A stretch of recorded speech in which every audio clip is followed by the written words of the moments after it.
కర్నూలు జిల్లాలో ఏఎస్ఎఫ్ జిల్లా అధ్యక్షులు సోమన్న ఆధ్వర్యంలో కలెక్టరేట్ ముందు శాంతియుత నిరసన చేపట్టారు.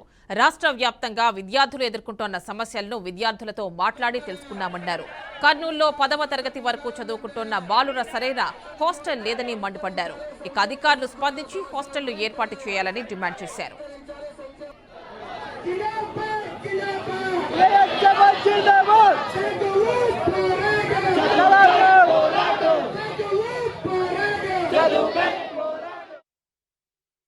అఖిల భారత విద్యార్థి సమాఖ్య ఏఐఎస్ఎఫ్ కర్నూలు జిల్లా సమితి తరపున కర్నూలు కలెక్టరేట్ ముందర శాంతియుత నిరసనకి పిలుపునియడం జరిగింది.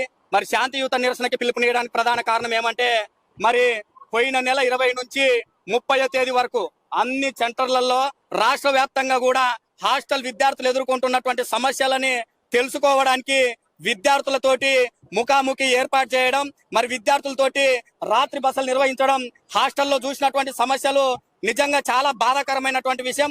మరి ఈ రోజు మన కర్నూలు జిల్లాలో చూసుకున్నట్లయితే దాదాపుగా ఏ ఒక్క 2 హాస్టళ్లకు తప్ప అన్ని హాస్టళ్లు కూడా అద్దె భవనాల్లో కొనసాగుతూ ఉన్నాయి. మరి అద్దె భవనాల్లో కొనసాగుతున్నా కూడా ఆ అద్దె భవనాల్లో కూడా మౌలిక వస్తువులు లేక విద్యార్థులు తీవ్రంగా ఇబ్బందులు పడతా ఉన్నారు. మరి దీంతో పాటు నిజంగా సిగ్గుమాలినటువంటి చర్య ఏంటంటే, ఈ ప్రభుత్వం వచ్చిన తర్వాత కూడా మరి గతంలో అయితే విద్యార్థులు తక్కువగా ఉన్నారని చెప్పేసి హాస్టళ్లు మూసేస్తున్నటువంటి సాకుతోటి ఈ